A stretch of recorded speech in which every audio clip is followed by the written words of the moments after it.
Título, evitando que lo bueno sea mejor. Diga conmigo, evitando que lo bueno sea mejor. ¿Qué es lo que cada uno de nosotros debe hacer para evitar que lo bueno sea mejor? Naturalmente todos deberíamos de aspirar a lo mejor, ¿cierto o no? Tener cosas buenas, permítame la redundancia, es bueno. Pero qué mejor si lo que es bueno lo puedo hacer o llevar al nivel de mejor. El problema es que muchas veces nuestras actitudes están precisamente haciendo esto. Evitan que lo bueno se convierta en algo mejor. Y abra su Biblia, por favor, en 1 Corintios, capítulo 2. Y vamos a darle lectura al verso 9. Cuando lo tenga, glorifique al Señor.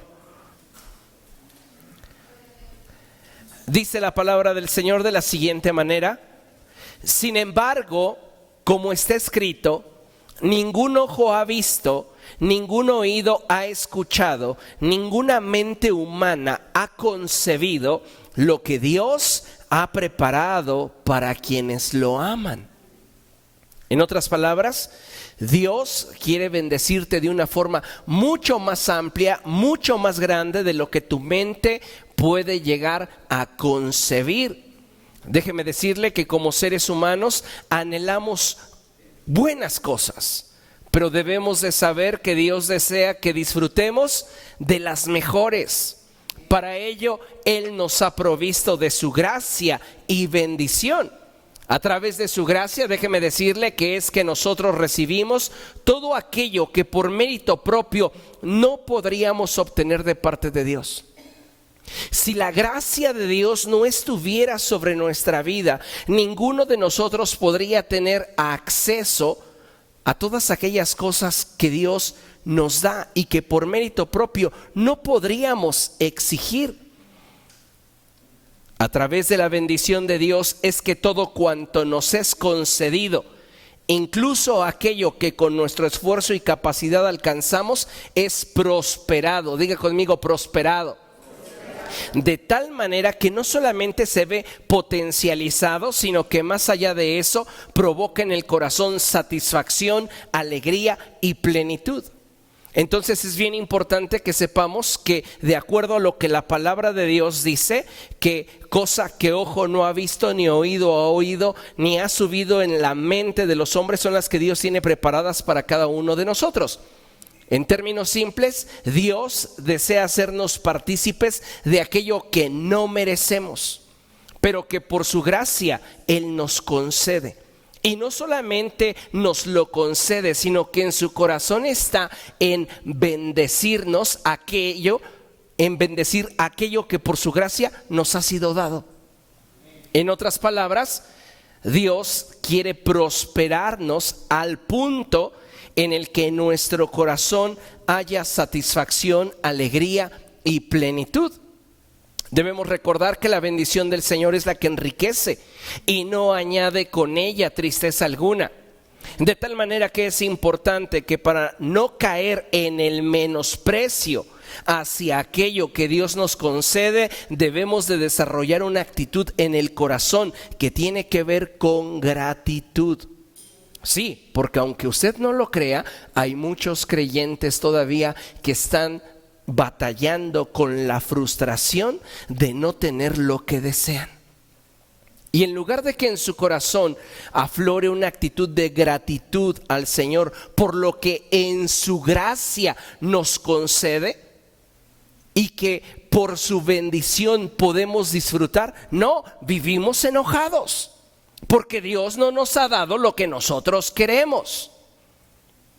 Así que para poder desarrollar una actitud de gratitud, necesitamos, amados hermanos, profundizar en el desarrollo de una relación con Cristo. Mire lo que la palabra de Dios nos enseña ahí en Lucas capítulo 12. Vaya conmigo, Lucas capítulo 12, verso 15.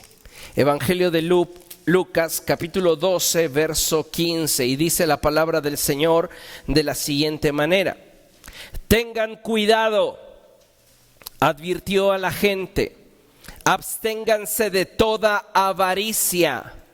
La vida de una persona no depende de la abundancia de sus bienes. Entonces, ¿de qué depende? Pues de que gocemos de la gracia de Dios, a través de la cual Él nos va a conceder aquello que por mérito propio no podríamos demandar de Dios, y nos concederá a través de su bendición disfrutarlo. El problema es que la gente está enganchada a creer que la bendición o la palabra prosperidad tiene que ver siempre con holgura, tiene que ver siempre con abundancia. Y muchas veces la prosperidad de Dios en nuestra vida puede traducirse a los ojos de los demás como suficiencia y hasta en algunos casos escasez. Pero cuando tú reconoces en tu corazón que lo que tienes es porque Dios te lo ha concedido y que en ello que te ha dado Él manifiesta su bendición, en tu corazón brota la gratitud. El problema es que muchas veces estamos manejando conceptos equivocados que de alguna manera introducen el corazón del hombre a un estereotipo donde la satisfacción está ligada forzosamente a aquello que yo quiero y menosprecio lo que yo necesito y Dios me concede. Muchas veces Dios no nos va a dar lo que nosotros queremos, nos da lo que necesitamos. El punto aquí es si en ello estamos reconociendo su gracia y su bendición, porque esa es una actitud del corazón. Y cuando yo no puedo reconocer en lo que Dios me está dando su gracia y su bendición, entonces yo comienzo a menospreciar lo que de su mano recibo. Y entonces ya no hay en mí una actitud de gozo, de alegría, y comienzo a ver de distinta manera el propósito de Dios para mi vida. Por eso el Señor Jesucristo nos advierte y Él dice: tengan cuidado, absténganse de toda avaricia, absténganse de desear más allá de una forma enferma que les robe la paz aquello que no tienen. Porque es bueno aspirar a buenas cosas. Dios no solamente desea que aspires a buenas cosas, Él quiere que las tengas. Y no solamente eso, en su corazón aún hay más para ti, cosas que ni siquiera has imaginado. Él quiere llevar esa posición de bendición, de aquello que tú puedes decir es que esto que Dios me ha dado es bueno, a una posición donde puedas decir lo estoy disfrutando al máximo, donde lo bueno se convierte en mejor. Pero cuando no tenemos esa actitud correcta delante de Dios, entonces somos nosotros quienes están evitando que lo bueno sea mejor. No es que Dios no quiera, son nuestras actitudes, es la forma en la cual estamos reaccionando ante aquello que Dios en su gracia y en su infinito amor nos concede.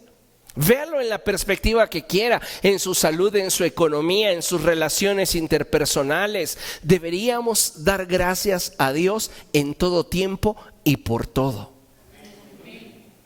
Porque esta es la buena voluntad de Dios para con nosotros. El problema es que si no es lo que yo quiero, cuando yo quiero y en la forma que yo quiero, entonces ya no quiero nada. Y estoy molesto, guardando una querella en mi corazón en contra de Dios, sintiendo en mi interior que Él está siendo injusto conmigo. Cuando deberíamos de recordar que todo cuanto tengo, aún en la precariedad que usted quisiera encajonar su circunstancia, es por su gracia y en ello se revela su bendición a nuestra vida. Que no tiene carro, vea en ello su gracia y su bendición. Que no tiene ropa de diseñador, vea en ello su gracia y su bendición. Que no tiene una salud de acero, vea en ello su gracia y su bendición. Todo es cuestión de cómo nosotros estamos asimilando lo que Dios nos está concediendo. Y no estoy hablando de formar una generación de gente mediocre que se conforme. sino estoy hablando de levantarnos como una generación que conoce el corazón de Dios y que ha aprendido a tener contentamiento en la abundancia y en la escasez, porque hay una enorme diferencia entre conformarnos y estar experimentando contentamiento. En el contentamiento hay libertad, mientras que en el conformismo hay esclavitud y renuncia. Esclavitud al estado en el que me encuentro y renuncia a lo que pudiera ser mejor para mi vida. Pero en el contentamiento hay libertad. ¿Para qué? Para disfrutar de lo que tengo y extenderme hacia lo que Dios me quiere dar. ¿Amén? Ahora bien, siempre que una persona busca a Dios, dice la palabra que debe acercarse a Él creyendo que Él existe y que Él es galardonador, que Él recompensa a quienes lo buscan. Muchas personas hoy no encuentran satisfacción en su vida debido a que su motivación al venir a Dios es equivocada. Pero si en nosotros existe la motivación correcta, entonces vamos a disfrutar de aquello que Dios nos dé. Porque yo no estoy buscando a Dios por aquello que quiero, estoy buscándolo a Él porque lo amo. ¿Comprende? Y entonces aquello que yo reciba de su mano lo veré desde la perspectiva de aquello que no merezco, pero Él me quiso dar, y que en esto que yo estoy recibiendo, que es por su gracia, está implícita su bendición. ¿Amén? Entonces necesitamos tener esta actitud y este entendimiento respecto de lo que Dios nos da. Porque ninguno de nosotros tiene la capacidad o ha generado el mérito como para exigirle algo a Dios. Todo cuanto tenemos en esta vida a Él pertenece y lo hemos recibido por gracia, y en ello estamos viendo su bendición. Pero cuando no tenemos un corazón agradecido, entonces comenzamos a menospreciar la bendición. Y cuando no tenemos una relación estable con Cristo, comenzamos a sobrevalorar la bendición y a olvidarnos del que nos ha bendecido. Así que diga conmigo: todo cuanto Dios nos da es bueno, en sobremanera bueno. Repitámoslo una vez más: todo cuanto Dios nos da es bueno, en sobremanera bueno. Entonces yo le preguntaría, entonces ¿cuál es el problema? O sea, si lo que Dios me da, si la bendición de Dios es la que enriquece y no añade con ella tristeza alguna, si todo cuanto recibo de Dios es bueno, ¿cuál es el problema? El problema es mi actitud. ¿Por qué? Vamos a descubrirlo. El problema de muchos cristianos actualmente es que están tan centrados y enfocados en recibir la bendición de Dios que supla su necesidad, que cuando la tienen se olvidan de disfrutarla en intimidad con Él. Este es el problema. ¿Qué es básicamente lo que me impide llevar la bendición de Dios, que es buena, al punto en el cual sea mejor? El olvidarme de Dios cuando Él me bendice. Y tristemente muchos cristianos están tan encandilados con la bendición de Dios que se olvidan de Él. Vea lo que la palabra de Dios nos enseña. Vamos a Lucas capítulo 17. Lucas capítulo 17 a partir del verso 11 en adelante. Y dice la palabra del Señor así: un día, siguiendo su viaje a Jerusalén, Jesús pasaba por Samaria y Galilea. Cuando estaba por entrar en un pueblo, salieron a su encuentro 10 hombres enfermos de lepra. Como se habían quedado a cierta distancia, gritaron: Jesús, Maestro, ten compasión de nosotros. Al verlos les dijo: vayan a presentarse a los sacerdotes. Resultó que mientras iban de camino, quedaron limpios. Uno de ellos, al verse ya sano, regresó alabando a Dios a grandes voces. Cayó rostro en tierra a los pies de Jesús y le dio las gracias. no obstante que era samaritano. Entonces Jesús preguntó: ¿acaso no quedaron limpios los 10? ¿Dónde están los otros 9? No hubo ninguno que regresara a dar gloria a Dios excepto este extranjero. Levántate y vete, le dijo al hombre, tu fe te ha sanado. La bendición que estos 10 recibieron fue buena, pero solo uno la pudo llevar al grado de que fuera mejor. Los otros 9 se quedaron con su bendición, fueron sanados. Lo que recibieron fue bueno, pero ya no trascendió. Pero este hombre samaritano regresa a Jesús y comparte con él o disfruta con él en intimidad la bendición que Dios le ha concedido. Este hombre está experimentando no solo la gracia de Dios, no solo la bendición de Dios, sino que entiende y reconoce que el origen de lo que él está participando es Dios y vuelve a Él. Cuando nosotros nos enfocamos en lo que recibimos de Dios y de alguna manera nos olvidamos de aquel que nos lo dio, marcamos muchas veces sin querer una distancia tal que nos impide llevar la bendición de Dios al nivel máximo de plenitud. Hoy día muchos cristianos simplemente están añorando ser bendecidos por Dios, pero no están deseando trascender con la bendición de Dios. La bendición de Dios para ellos es suficiente y se entretienen con lo que han recibido de la mano del Señor, pero no vuelven a Él para profundizar en una relación donde la bendición que han recibido de Dios trascienda. ¿Cuántas personas hoy día viven pidiéndole a Dios su bendición en determinada área de su vida? Señor, restaura mi matrimonio. Señor, multiplica mis finanzas. Señor, sana mi cuerpo. Señor, suple esta necesidad. Y cuando la bendición llega, como esos 9 leprosos, se olvidan de Dios. Y Dios no te está quitando la bendición, porque la bendición que recibiste de Él es parte de lo que está en su corazón y que por gracia Él te concedió, aunque tú no lo merecieras. Esa bendición es buena, pero podrías llevarla a un punto de plenitud. Pero lamentablemente cuando nos entretenemos con la bendición, nos desenfocamos y entonces comenzamos simplemente a disfrutar de lo que Dios nos dio, pero ya sin experimentar un grado de mayor intimidad con Dios. Quédese con esto, esto es muy elemental y muy básico para lo que vamos a estar desarrollando a lo largo de esta noche. La vida del ser humano, amado hermano, es muy breve. Y si hoy tenemos la dicha y la fortuna de tener una relación con Dios, deberíamos estarla aquilatando y valorarla, ya que de otra manera vamos a tropezar.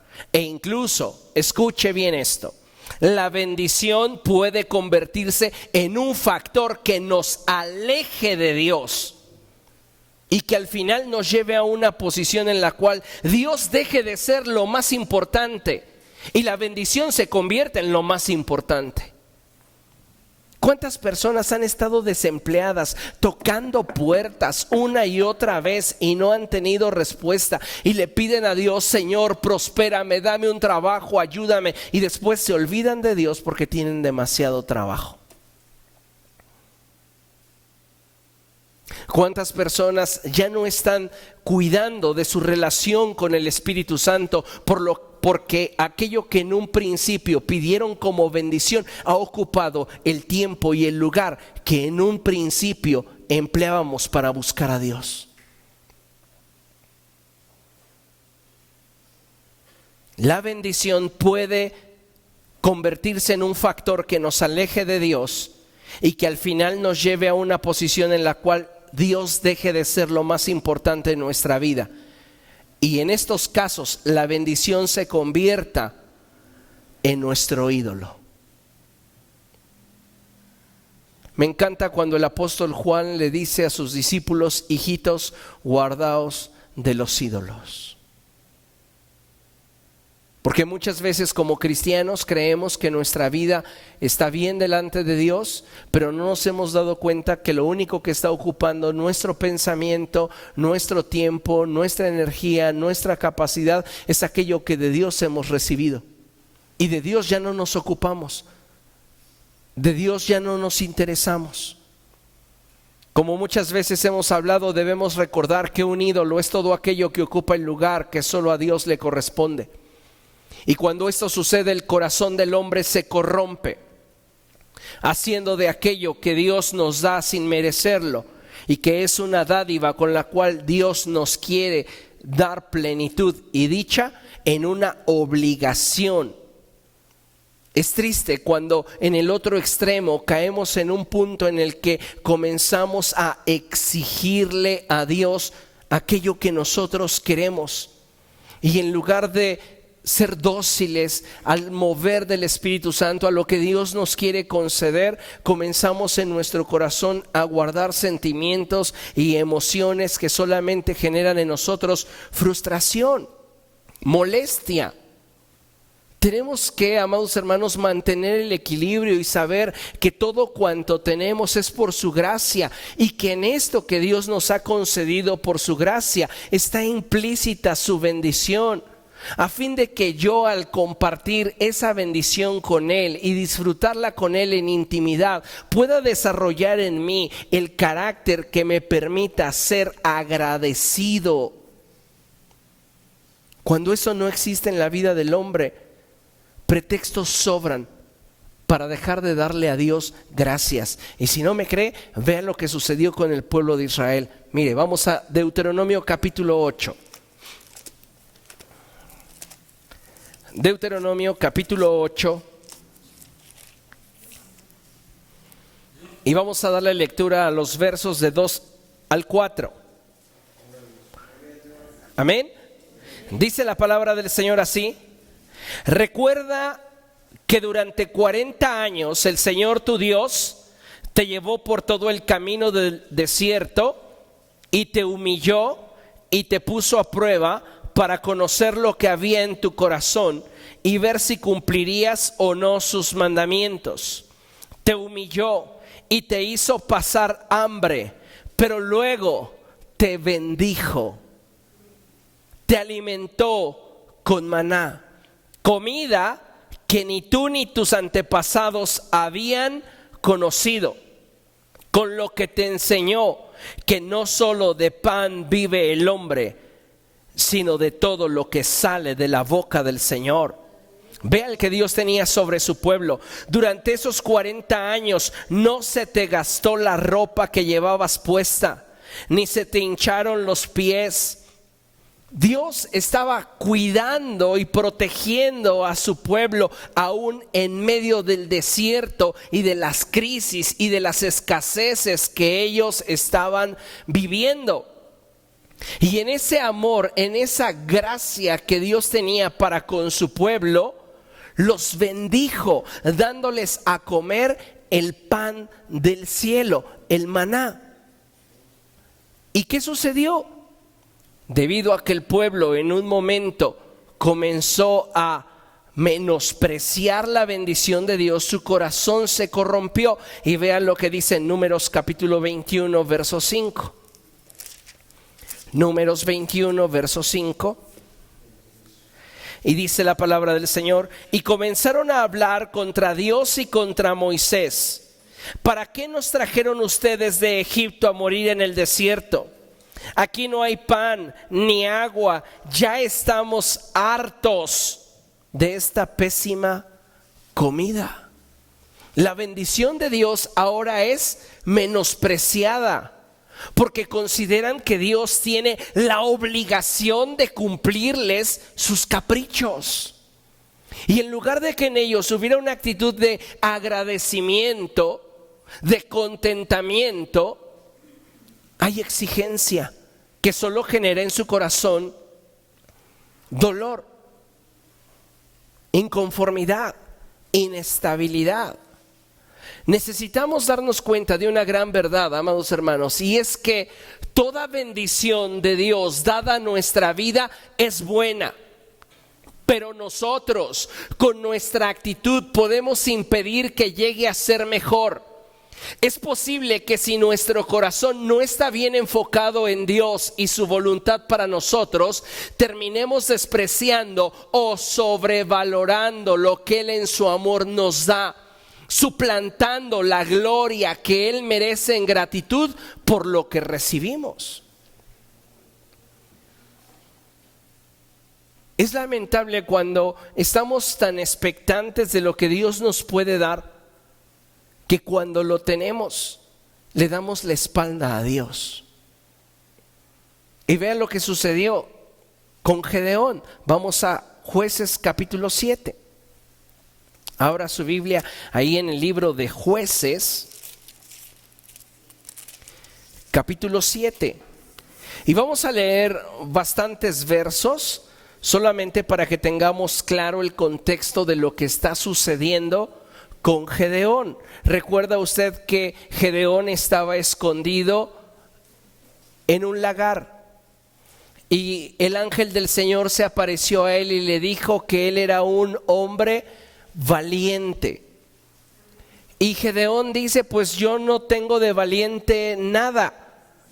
Y el Señor le dice: con la fuerza que tienes vas a vencer a los madianitas. Y comienza a haber un diálogo entre ellos, de tal manera que de pronto ya Dios trae a Gedeón la revelación de lo que va a hacer. Y Gedeón se arma de un gran ejército, 32,000 hombres. Pero el Señor le dice a Gedeón: yo no quiero que una vez que obtengas lo que te dije que lograrías, le atribuyas a tu fuerza y a tu capacidad lo que yo, sin que tú lo merezcas, te quiero dar. Así que vas a seleccionar a la gente que contigo esté, y yo te diré quiénes irán y quiénes no irán contigo. Pero primeramente diles a todo tu destacamento que los que tengan miedo se vayan a su casa. Y de ahí muchísimos lo abandonan y se queda un puñado, y de ese puñado Dios selecciona a aquellos que han de ir a conquistar Madián junto con Gedeón. Y quedan solamente 300 hombres. Y es en este contexto en el que la Escritura comienza a introducirnos a que los propósitos de Dios para nuestra vida, amados hermanos, siempre superarán nuestras expectativas. Dios no solamente quiere darte una bendición, Él quiere que la vivas en plenitud. Pero si tú no estás enfocado en aquel de quien estás recibiendo la bendición, te vas a extraviar. Y eso es lo que Dios no quiere, porque Él quiere bendecirte y Él quiere que te sepas amado y Él quiere que te sepas protegido y procurado por Él. Pero el problema es que cuando no estamos realmente bien enfocados en Cristo, la bendición comienza a usurpar el lugar que a Dios le corresponde, y comenzamos paulatinamente a enfocarnos en lo que Dios nos ha dado, olvidándonos de aquel que nos lo dio. Como usted sabe, Gedeón y esos 300 llevaban antorchas y unos jarros y trompetas. Y Gedeón les dio una señal. Dividió los 300 en 3 destacamentos y él iba en uno de ellos. Y les dijo que a la señal ellos debían de golpear el jarro contra el piso para que la antorcha entonces se viera en su esplendor, y debían de tocar las trompetas y debían de gritar por el Señor y por Gedeón. Ellos no hicieron nada. Cuando después de que comenzaron a gritar por el Señor y por Gedeón y tocaron las trompetas, dice la palabra de Dios que los mismos de Madián comenzaron a sentir el terror del Señor, y unos a otros comenzaron a matarse y otros comenzaron a huir. Y es en este contexto donde vamos a ver la gran victoria que el Señor le concede a Gedeón. Vea, verso 16. Jueces capítulo 7, verso 16. Gedeón dividió a los 300 hombres en 3 compañías y distribuyó entre ellos trompetas y cántaros vacíos con antorchas dentro de los cántaros. Mírenme, les dijo, sigan mi ejemplo. Cuando llegue a las afueras del campamento, hagan exactamente lo mismo que me vean hacer. Cuando yo y todos los que estén conmigo toquemos nuestras trompetas, ustedes también tocarán las suyas alrededor del campamento y dirán: por el Señor y por Gedeón. Gedeón y los 100 hombres que iban con él llegaron a las afueras del campamento durante el cambio de guardia. Cuando estaba por comenzar el relevo de medianoche, tocaron las trompetas y estrellaron contra el suelo los cántaros que llevaban en sus manos. Las 3 compañías tocaron las trompetas e hicieron pedazos los cántaros. Tomaron las antorchas en la mano izquierda y sosteniendo en la mano derecha las trompetas que iban a tocar, gritaron: desenvainen sus espadas por el Señor y por Gedeón. Como cada hombre se mantuvo en su puesto alrededor del campamento, todos los madianitas salieron corriendo y dando alaridos mientras huían. Al sonar las 300 trompetas, el Señor hizo que los hombres de todo el campamento se atacaran entre sí con sus espadas. El ejército huyó hasta Bet-Sitá en dirección de Cerecerá, hasta la frontera de Abel-Mejolá, cerca de Tabat. Entonces se convocó a los israelitas de Neftalí y Aser y a toda la tribu de Manasés, y estos persiguieron a los madianitas.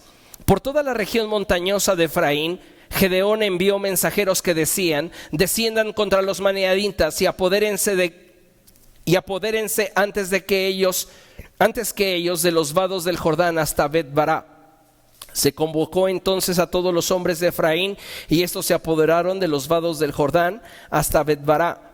También capturaron a Oreb y Zeb, los 2 jefes madianitas. A Oreb lo mataron en la roca de Oreb, y a Zeb en el lagar de Zeb. Luego de perseguir a los madianitas, llevaron la cabeza de Oreb y de Zeb a Gedeón, que estaba al otro lado del Jordán. La tribu de Efraín, le dijo a Gedeón: ¿por qué nos has tratado así? ¿Por qué no nos llamaste cuando fuiste a luchar contra los madianitas? Y se lo reprocharon severamente. ¿Qué hice yo comparado con lo que hicieron ustedes?, replicó él. ¿No valen más los rebuscos de las uvas de Efraín que toda la vendimia de Abiezer? Dios entregó en sus manos de ustedes a Oreb y a Zeb, los jefes madianitas. Comparado con lo que hicieron ustedes, lo que yo hice no fue nada.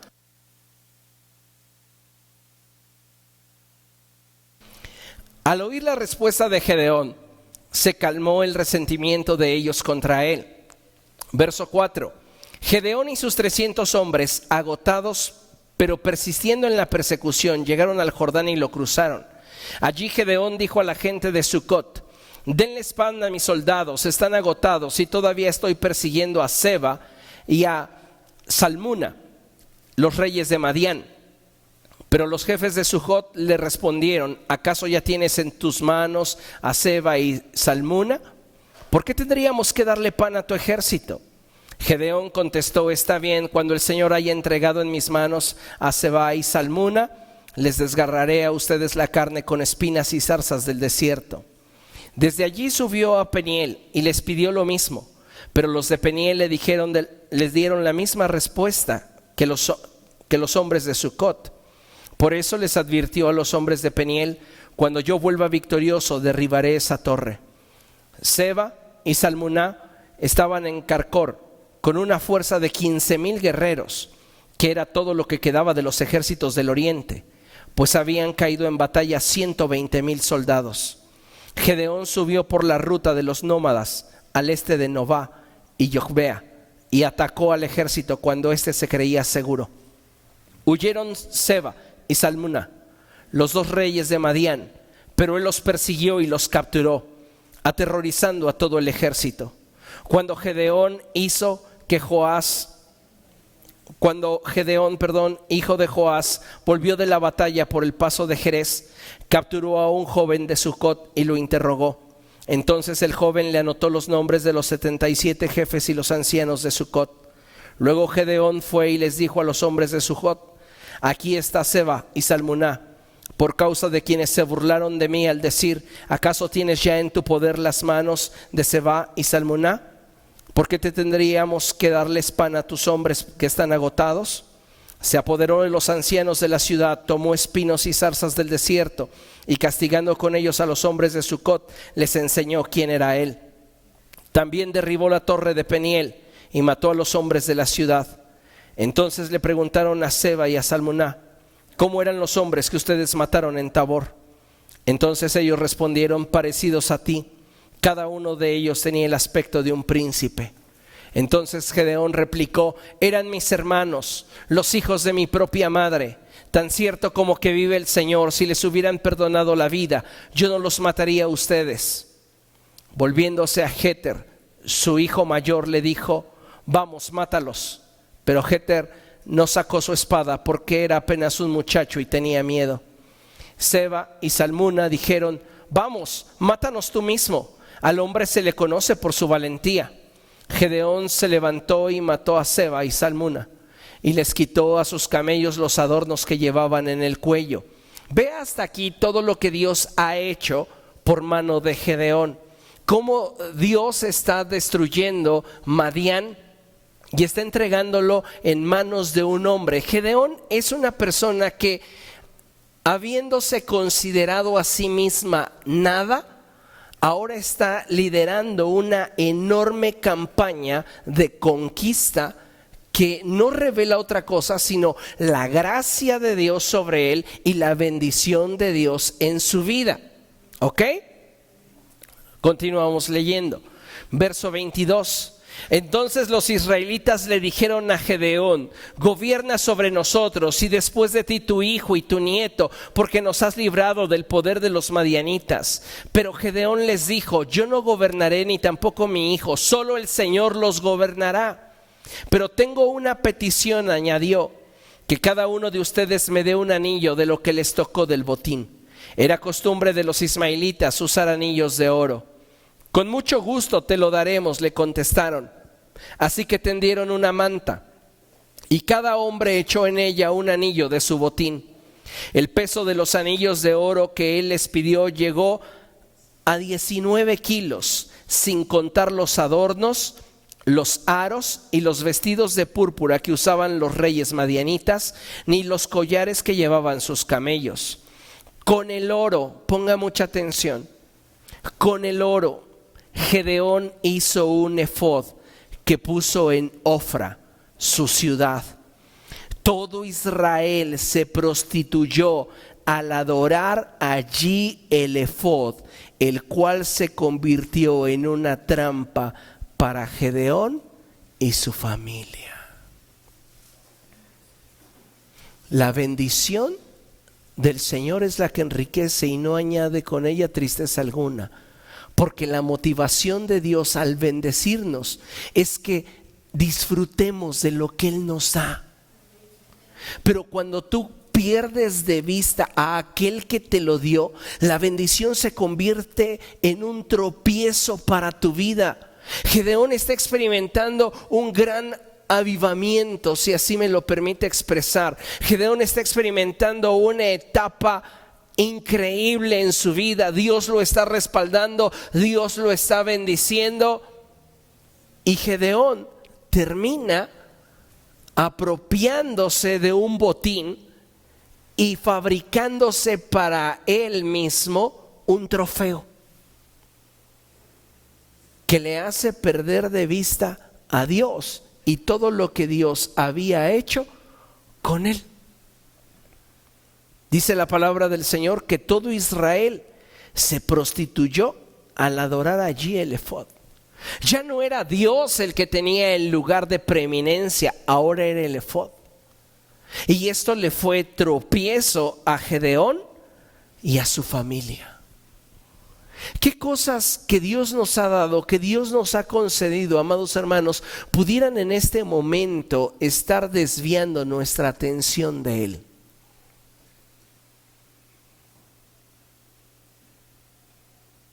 ¿Qué cosas llegaron a nuestra vida como una bendición y de pronto comenzaron a convertirse en aquello que nos consumía el tiempo, las ganas, la fuerza, la pasión, que antes, cuando no gozábamos de esa bendición, enfocábamos todo esto en buscar a Dios? Porque aquí el problema no está en la bendición que recibimos de Dios, el problema está en la actitud que tenemos hacia la bendición de Dios. Y esto es lo que muchas veces nos evita que lo que es bueno sea mejor. Nuestra actitud, nuestro corazón. Porque deberíamos de darle gracias al Señor por las bendiciones que Él nos da, pero lejos de enfocarnos solo en aquello que Él nos ha dado, deberíamos disfrutarlo y hacerle a Él partícipe de cada etapa de éxito que Él nos brinda. Pero lamentablemente muchas veces lo único que queremos es disfrutar nosotros y sin darnos cuenta comenzamos a olvidarnos de Dios. He conocido personas que han estado orando y pidiéndole a Dios por su jubilación para dedicarse más tiempo a buscar al Señor. Y cuando llega su jubilación, ya no buscan al Señor. Porque ahora el tiempo que tienen de sobra lo dedican para ellos. Lo dedican para cosas vanas, en lugar de aquello que en un principio pudiera haber enriquecido en sobremanera sus vidas. ¿Qué cosas en nuestra vida hoy nos están siendo tropiezo y nos están impidiendo tener más del Señor? Salomón sabía esto y él le decía al Señor: no me des pobreza ni me des riqueza. Si me das pobreza, es posible que yo robe y con ello afrente tu nombre. Si me das riqueza, es posible que me olvide de ti. Dame solo lo que necesito y dame un corazón que aprenda a tener contentamiento en lo que de tu mano recibo. Porque no merecemos nada de parte de Dios. Todo cuanto tenemos es por su gracia. Y en lo que recibimos de Dios está implícita su bendición. Ahora yo le hago una pregunta. ¿Alguna vez se ha preguntado por qué Dios le bendice? Porque independientemente de su capacidad para hacer buenos negocios, independientemente de su mucha inteligencia, independientemente de lo que usted quiera, en todo lo que usted es y emprende está implícita la gracia de Dios y la bendición del Señor. Pero, ¿alguna vez se ha preguntado por qué Dios me bendice? Considere esto, ¿realmente somos esos hijos ejemplares que puedan demandar de Él su bendición? ¿Realmente somos tan rectos, tan perfectos como para que Dios nos deba? Estoy completamente seguro que no. Entonces, ¿por qué Dios nos bendice? ¿Porque nos ama? Sí, claro está. Pero vayamos un poquito más allá. Mire, Dios nos bendice y nos da más allá de lo que merecemos, siempre con la finalidad de provocar en nosotros alegría y satisfacción, para que viéndonos amados por Él de forma incondicional, correspondamos en amor e intimidad a todo lo que Él nos brinda. ¿Cuál es la intención de Dios al bendecirte? ¿Por qué Dios te bendice? Porque te quiere ver feliz. Porque Él sabe que lo que está poniendo en tu mano es bueno, pero desea que tú decidas que sea mejor. ¿Cómo? Volviendo a Él en amor y gratitud y no olvidándote de Él a causa de lo que te dio, a causa de lo que tienes. ¿Comprende lo que estoy diciendo? Qué importante es que nosotros entendamos cuál es la motivación de Dios al bendecirme. ¿Por qué Dios me bendice tanto? No porque yo lo merezca, no porque yo sea la mejor persona. ¿Por qué me bendice? Porque me ama y porque desea verme feliz. Pero la intención detrás de su bendición siempre será que yo vuelva a Él, que yo me acerque a Él. ¿Cuántos de nosotros actuamos como esos niños que gustosos un 5 de enero escriben su cartita esperando al siguiente día recibir juguetes nuevos? Y muchos, ya sabiendo la realidad, la verdad en torno a esta costumbre, lo hacen y aún se extienden como escribiendo un gran pergamino. Y el siguiente día, al abrir sus regalos, se olvidan de quién hizo el esfuerzo, quién se privó de lo que posiblemente pudo emplear para sí mismo, para proveerles de lo que con gusto y libertad les regaló. ¿Seremos esa clase de cristianos que cuando la bendición de Dios viene sobre nuestra vida, nos enfocamos tanto en lo que recibimos, en disfrutarlo, pero sin involucrarlo a Él? Sin tener una actitud de gratitud, sin decirle al Señor gracias, porque es por ti y es para ti.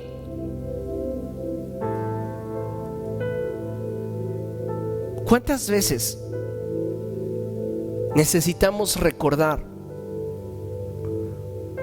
las palabras del apóstol Pablo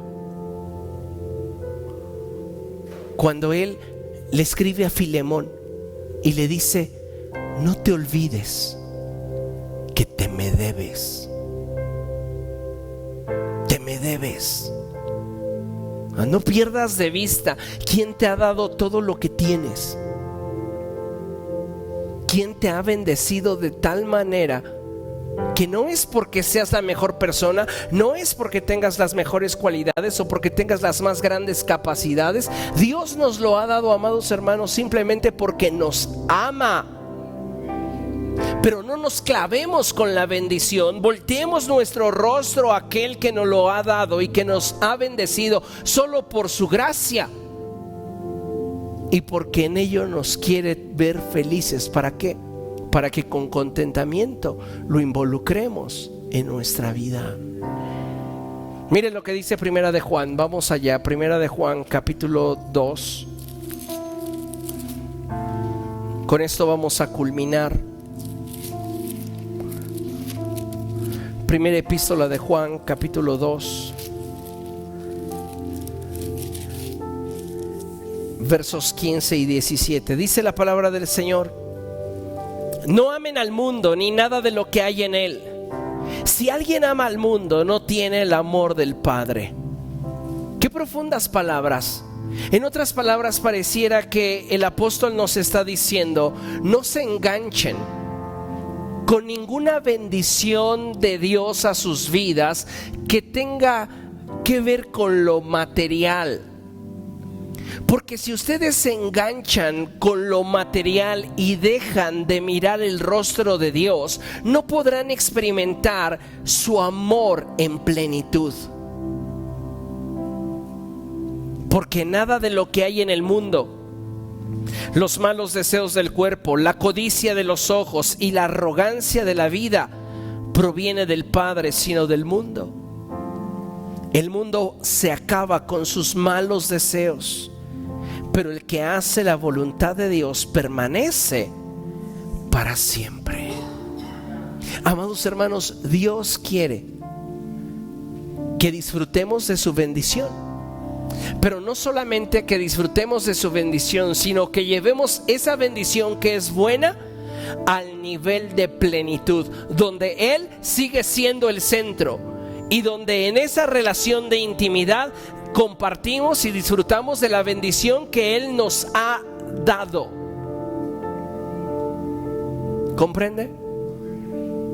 Llevémoslo entonces a la práctica y hagámoslo de esa forma, teniendo en el corazón contentamiento.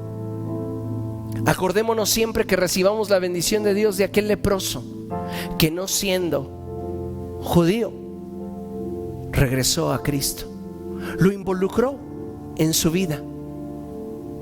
Acordémonos y con temor recordemos cómo Gedeón se desenfocó e hizo de la bendición un ídolo que colocó a Dios en segundo lugar. Tengamos cuidado y guardemos el corazón. Amén. Póngase de pie, por favor. Vamos a dar gracias a Dios.